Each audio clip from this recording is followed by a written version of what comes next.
this video, I will be discussing the concept of bilingualism and provide a short overview of some of the hypotheses and models in psycholinguistics that attempt to explain how bilinguals process their second language.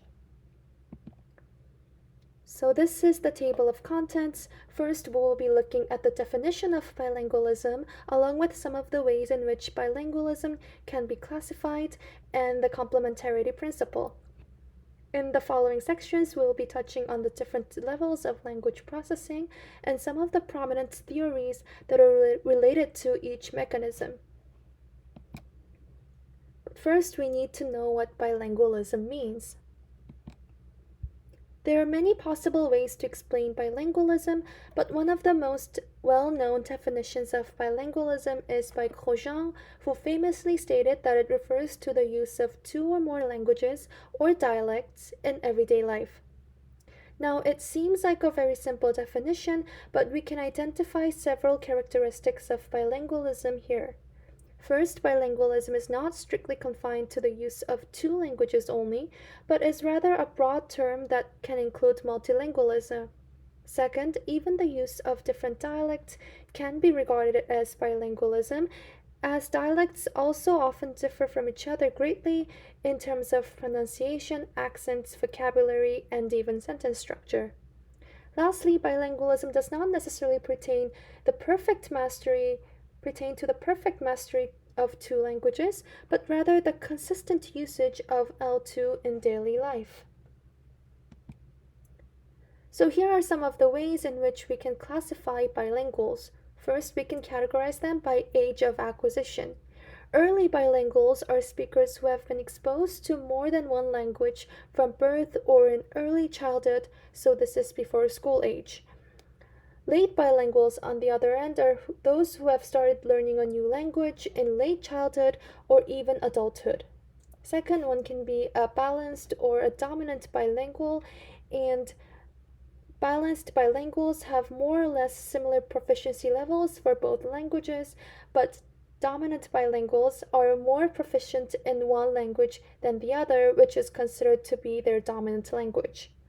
Lastly, depending on the order the two languages were acquired, bilinguals can either be simultaneous or sequential.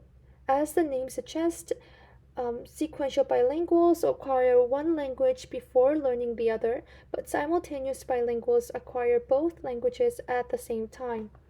And simultaneous bilingualism is common when language that is spoken at home differs from language at school or in society, or when one's parents have different first languages.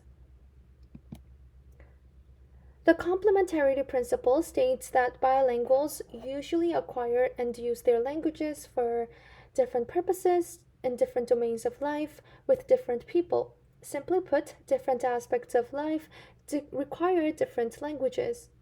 In this diagram, each diamond is a different domain of life, whether that be school, friends, home, work, etc. LA, LB, and LC all refer to different languages that this speaker can use and can be, for example, English, Japanese, and Korean. We can see in this picture that some domains only allow for one language, while two or more languages can be spoken together in another domain.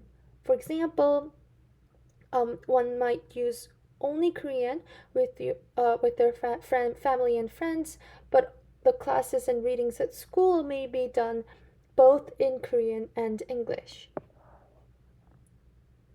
And as we have seen so far, the bilingual population is very diverse because people learn and use different languages in different contexts using different methods at different times in their lives. It is also important to consider both internal and cognitive factors as well as external environmental factors when studying bilingualism. The complexity of it all is what makes it very fascinating but also very difficult. With this in mind, now we will turn to some of the specific theories of L2 processing. Now we will start with lexical processing, and lexical processing here specifically deals with how words are stored and accessed in memory. Basically, there are two conflicting perspectives on the relationship between lexical representations and memory systems. Some people support the memory based approach, such as the episodic L2 hypothesis, where L1 and L2 are assumed to be stored in more or less different memory systems. Unlike L1, which is stored in lexical memory, L2 words are thought to be represented in episodic memory. An episodic memory is somehow like our brain's photo album, where we store memories of specific events and experiences. For example, you might remember the day of your recent birthday party or what you had for breakfast yesterday. However, in this context, an episodic memory might include the voice of the speaker when you heard a certain word or the font of a written word when you saw it. The presence of such non-linguistic context when recalling the L2 word shows that the word has not been fully encoded linguistically in its abstract lexical form like the words in our first language. The fuzzy representations hypothesis, on the other hand, posits the same linguistic system for L2. Words in both languages are stored as lexical representations, but because L2 words are relatively new and unfamiliar to us, their representations are more quote unquote fuzzy compared to L1 words. This is also in line with the idea that L2 learners often experience difficulties when encoding and retrieving L2 words in their mental lexicon. In support of the episodic L2 hypothesis, experimental studies have found that bilinguals are more accurate when recognizing L2 words than monolinguals, and they can recall recent episodic memories in their L2 more effectively. This could be due to two factors, which are the increased episodic distinctiveness of L2 words due to low frequency of use, and weaker connections in L2 semantic memory compared to the first language. Since the links in L2 semantic memory are weaker and they rely more heavily on episodic memory instead, there is less competition with similar words when trying to recognize a word in L2. In contrast, here is an example of the fuzzy representation hypothesis and how it works. Let's say there are two words in our mental lexicon, parent as in family and parrot as in the bird.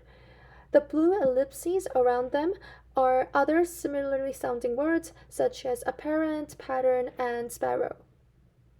The purple circles are the semantic representations, and the dark gray bits here on the blue ellipses are the activation spreading from the form to meaning. Simply put, in the L1, when we hear words like parent or parrot, they activate the corresponding meaning right away. However, in the L2, both the forms and the meanings can be fuzzy and are particularly fuzzy for parrot compared to parent because the word parrot is less frequently used. As a result, the phonological representation of parrot is not encoded properly with uncertainty in vowels, and therefore words like parrot can be easily confused with words like parent, and you can see the activation spreading here. As evidence for both the memory-based approach and this fuzzy representation hypotheses have been presented, the storage of L2 lexicon and how it relates to the memory systems is an ongoing debate. Finally, we will move on to sentence and discourse processing. And one of the most widely discussed theories of L2 sentence processing is the shallow structure hypothesis, which was first proposed by Klassen and Felser in 2006.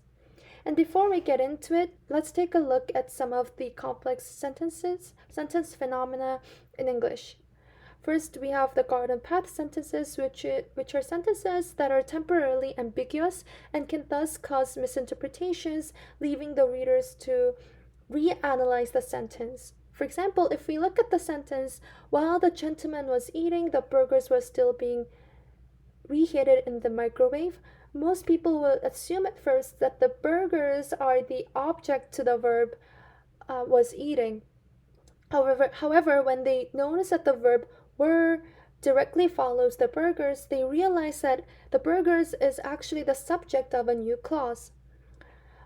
So they have to reinterpret the sentence. Although even native speakers often make this mistake as well, L2 learners were shown to have longer reading times and even a higher acceptance rate of the wrong analysis.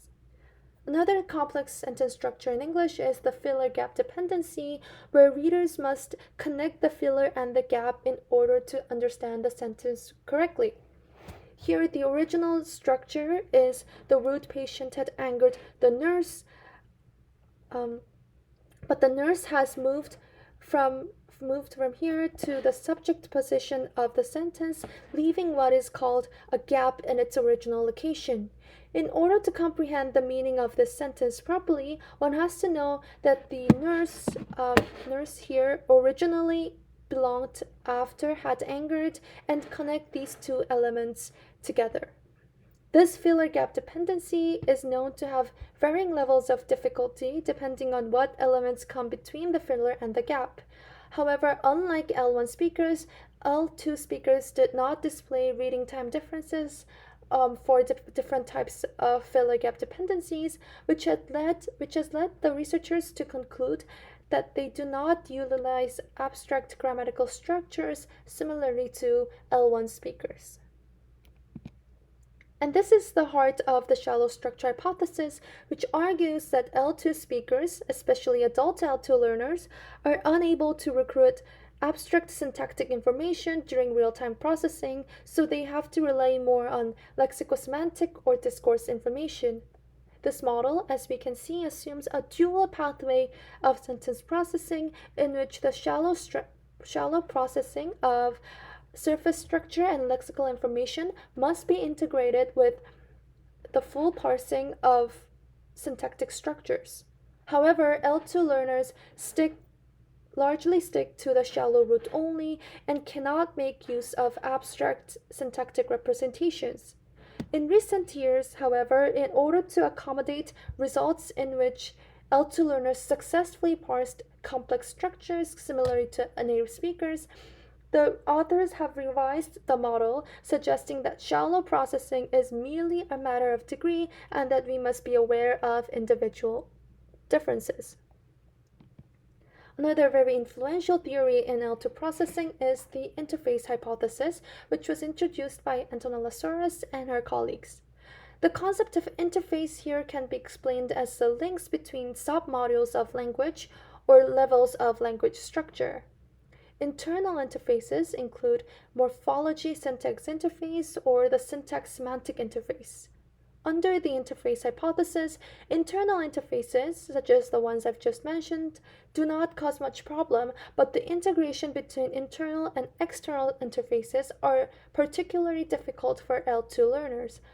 So, external interfaces are those of discourse and pragmatic constraints, and thus the reason L2 processing is different and more difficult than L1 processing is not because L2 speakers are unable to use grammatical information, but rather that they have difficulty integrating external and internal sources of information in real-time processing. Therefore, phenomena such as pronoun and anaphora resolution can be particularly taxing for L2 learners. Before ending this video, I would also like to mention a few of the remaining questions and challenges regarding L2 language processing. One remaining challenge is figuring out how exactly linguistic representations are stored. Are phonemic, lexical, and structural representations for both L1 and L2 stored together or separately? Another question to investigate is the role of proficiency, as highly proficient speakers sometimes display distinct patterns from low proficiency speakers. Does L2 processing resemble native speakers processing as the proficiency level goes up, or do the mechanisms remain fundamentally different? Also, as we've seen earlier, the bilingual population is incredibly diverse, so we need to find out how L2 processing differs for different populations, such as those with different ages of acquisition or learning environments. Lastly, the role of cognitive factors is another important aspect to consider, as cognitive elements such as executive function and working memory are known to play significant roles in language processing. And this is the end of the video. Thank you so much for watching.